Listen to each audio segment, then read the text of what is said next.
There exists a peculiar kind of power in silence. Not the silence of respect or reverence, but the deliberate, calculated silence that erases someone from existence while they still walk and breathe. Johnny Carson wielded this power like a weapon, and for over a decade, one name became absolutely forbidden in his kingdom: Wayne Newton. Just speaking those two words in Carson's presence could end careers, freeze rooms, and turn America's most beloved late-night host into something his millions of fans never saw, genuinely afraid. What could transform television's most powerful man? Someone who made presidents nervous and turned unknown comedians into stars with a single nod, into someone who would literally leave charity events if a certain Vegas entertainer entered the room. The answer involved something Hollywood rarely admits exists, a moment when all the cultural power, all the network influence, all the careful image crafting meant absolutely nothing against old-fashioned confrontation. This isn't a story about professional rivalry or creative differences.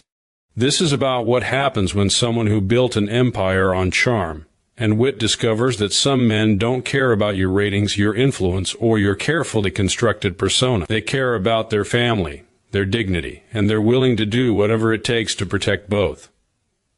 Wayne Newton wasn't supposed to be the one who got away. Carson had spent decades perfecting the art of the subtle destruction, the joke that seemed harmless but carried venom, the raised eyebrow that could make a career or end one. His writers understood this power intimately, crafting material that walked the line between playful ribbing and character assassination. For most of the early 80s, Newton became their favorite target, and the joke started simply enough. A comment about his sequin jumpsuits here, an exaggerated impression there, little digs at his dramatic singing style that had made him a Vegas institution. But Carson and his team made a fatal miscalculation. They assumed Newton would react like every other celebrity they'd targeted, laugh along publicly, seethe privately, and ultimately accept that crossing Johnny Carson meant professional suicide. What they failed to understand was that Wayne Newton had never needed Johnny Carson's approval to build his empire, and he certainly wasn't going to let Carson's jokes destroy what mattered most to him.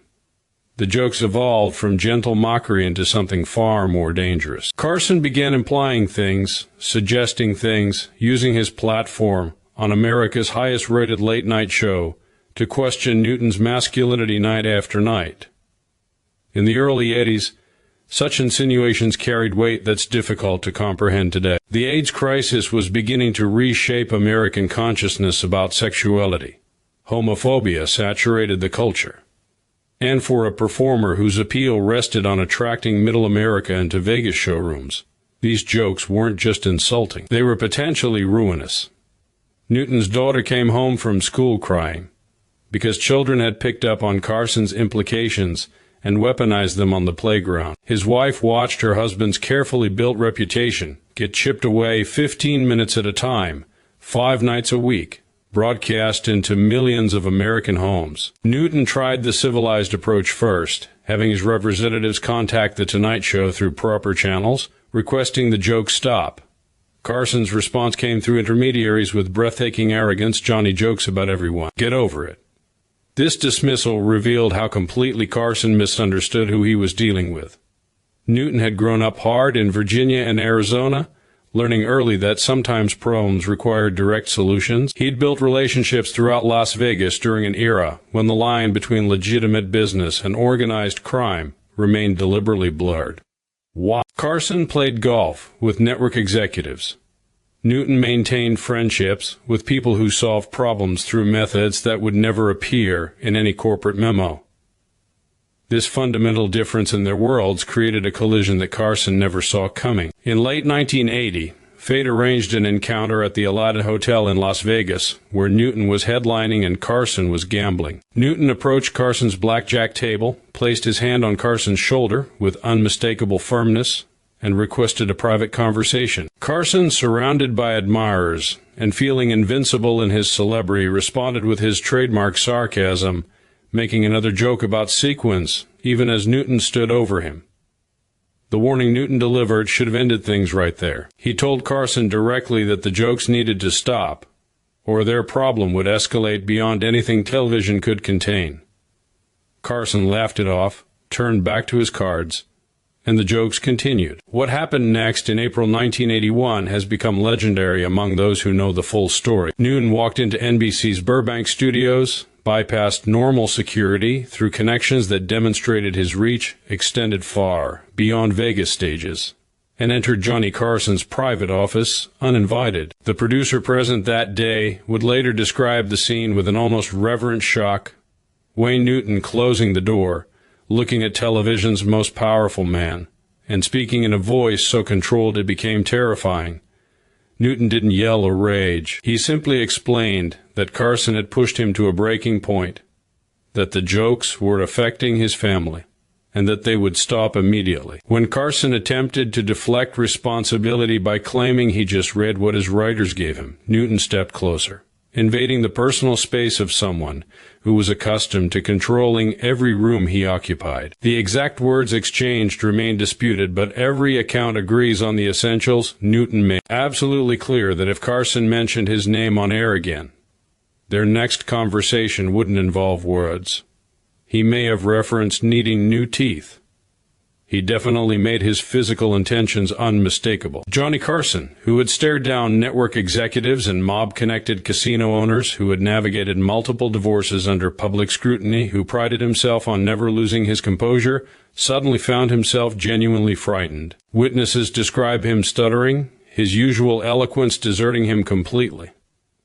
When Newton leaned forward with one hand on Carson's desk, Carson actually rolled his chair backward, a physical retreat that those who knew him found absolutely stunning. The confrontation lasted less than 5 minutes, but its impact would define the rest of Carson's career in ways few viewers ever understood. After Newton left, Carson sat at his desk with a trembling hand, shaken in a way his longtime producer had never witnessed through decades of working together. Something fundamental had shifted in Carson's understanding of his own power and its limits. The incident revealed a truth that Carson's carefully constructed public image had always concealed. Beneath the affable Midwestern charm and the quick wit existed someone who had spent years believing himself untouchable, insulated by fame and ratings from the consequences that governed ordinary people's lives. The aftermath proved even more remarkable than the confrontation itself. Wayne Newton didn't just stop being the subject of Carson's jokes. He ceased to exist entirely in Carson's universe. For the remaining 11 years of Carson's tenure hosting The Tonight Show, Newton's name was never mentioned, not in monologues, not in guest interviews, not in Vegas entertainment roundups, where his omission became conspicuous to anyone paying attention. Staff members learned quickly that bringing up Newton around Carson represented career suicide. A new writer who innocently pitched a joke, referencing Newton, watched the room fall silent, and Carson's face transformed completely. That writer was gone within 2 weeks, a message received by everyone else on staff. The erasure became almost comical in its thoroughness. During a segment about Las Vegas entertainment, the show aired a montage that had been carefully edited to remove any footage showing Newton's name, creating obvious jump cuts that confused viewers but satisfied Carson's absolute demand that Newton be removed from his reality. Production assistants were instructed to screen all guest talking points to ensure no one would accidentally mention the forbidden name during their appearance. The level of control Carson exercised over this erasure demonstrated just how deeply the confrontation had affected him, transforming what might have been a simple grudge into an obsession that consumed resources and attention throughout his final decade on television. This avoidance extended far beyond the Tonight Show studio. At industry events, charity functions, and award shows, organizers had to choreograph elaborate scheduling to ensure Carson and Newton never occupied the same space. Carson would literally ask if Newton had left before entering certain rooms, treating the Vegas entertainer like a physical threat rather than a professional rival. During one charity event for a children's hospital where both were major donors, organizers created 2 completely separate receptions in different rooms to accommodate Carson's refusal to be in Newton's presence. The logistical gymnastics required to keep them apart became a running challenge for event planners throughout the 80s and early 90s. What made this situation particularly unusual was that Newton seemed entirely unbothered by his banishment from Carson's kingdom. While being excluded from The Tonight Show would have devastated most performers' careers in that era, Newton's empire existed independently of television's approval, His Vegas show sold out regardless. His core audience remained loyal, and his standing in the entertainment industry stayed secure. He had achieved exactly what he wanted. The joke stopped, his family was protected, and he continued thriving while Carson maintained his television dominance. Both men existing in parallel universes that never intersected. The power dynamics underlying their feud revealed something rarely discussed in Hollywood circles.